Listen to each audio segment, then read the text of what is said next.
Luke 14 begins by reading, one Sabbath when Jesus went to eat in the house of a prominent Pharisee, he was being carefully watched. And there in front of him was a man suffering from abnormal swelling of his body.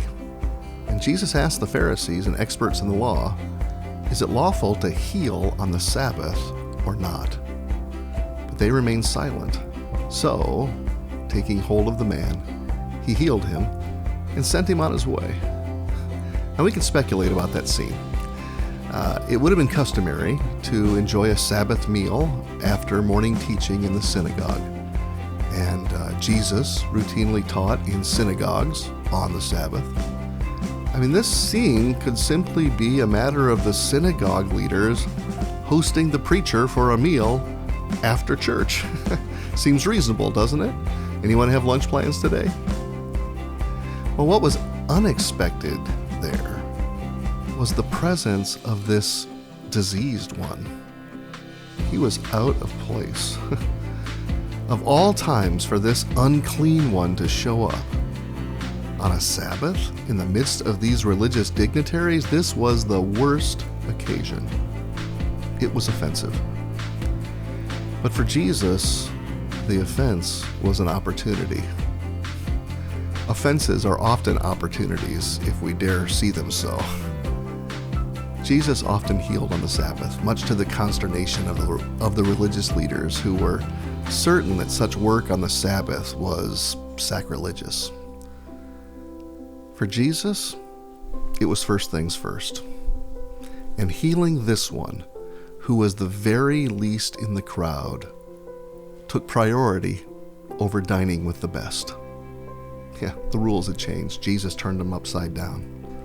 Then he asked them, if one of you has a child or an ox that falls into a well on the Sabbath day, will you not immediately pull it out?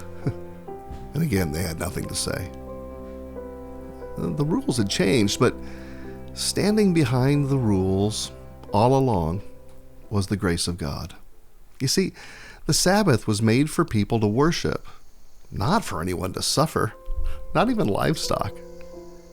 Grace was the foundation of the Sabbath laws and ran through the Sabbath laws that made room for such emergencies. Grace indeed undergirded all the law, whether people could see it or not.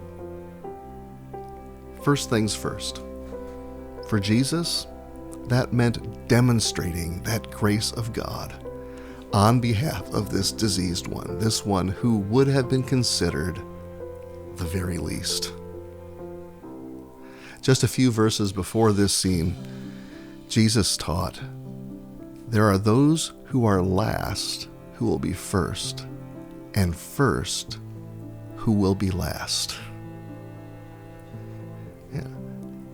The way Jesus describes it, some who expect God's favor will miss it, and some of the least, well, they'll receive God's favor. They'll be with God for eternity.